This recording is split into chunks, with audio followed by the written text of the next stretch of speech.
এই যে বন্ধুরা, আমার আম দিয়ে মিঠাই রোলটা হয়ে গেছে। আমি 5 মিনিটের জন্য একটু ফ্রিজে রেখে দেবো।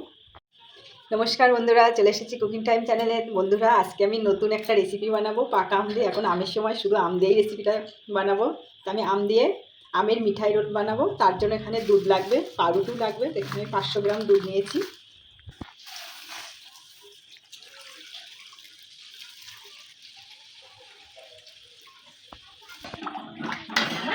এই যে বন্ধুরা পাউরুটি, তাই এদিকে দুধ হতে হতে ছানা তুলতে হবে যেহেতু দুধের, তার আগে আমি পাউরুটির সাইডটা কেটে নিই।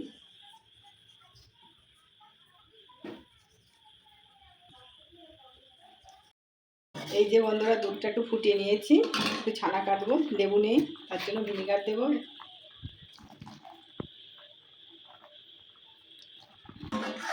এই যে দেখুন ছানাটা কেটে গেছে।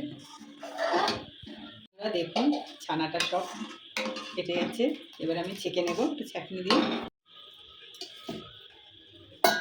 এই যে বন্ধুরা, এটা কিন্তু হিমসাগর আম।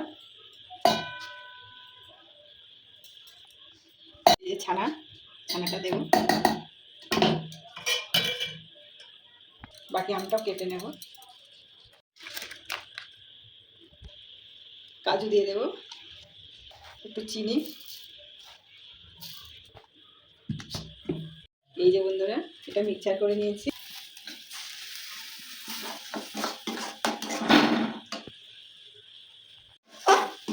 এই যে বন্ধুরা দেখুন, দুধের ছানা আর আম দিয়ে কাজু বাদামের একটা পুর তৈরি করে নিয়েছি। একটু শুকনো শুকনো করে নিতে হবে। এই যে বন্ধুরা, যে পাউরুটিটা সাইডে কেটে নিয়েছিলাম, হালকা করে বেলে নিতে হবে।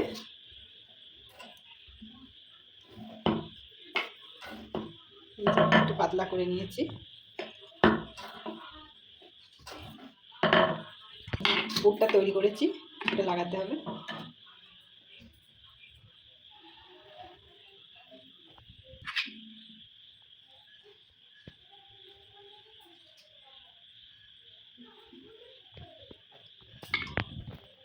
এই করে তৈরি করেছি।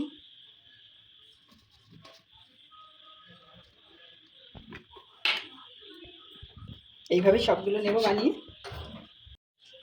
এই যে বন্ধুরা, আমি কন্ডেন্স মিল্কের বদলে গুঁড়ো দুধ ব্যবহার করব।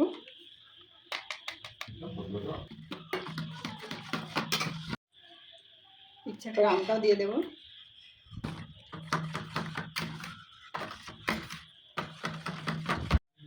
এদিকে রোলটা বানানো হয়ে গেছে।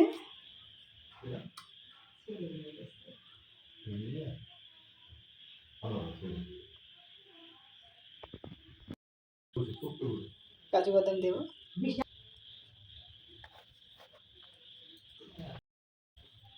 এই যে বন্ধুরা, আমার আম দিয়ে মিঠাই রোলটা হয়ে গেছে। আমি 5 মিনিটের জন্য একটু ফ্রিজে রেখে দেবো।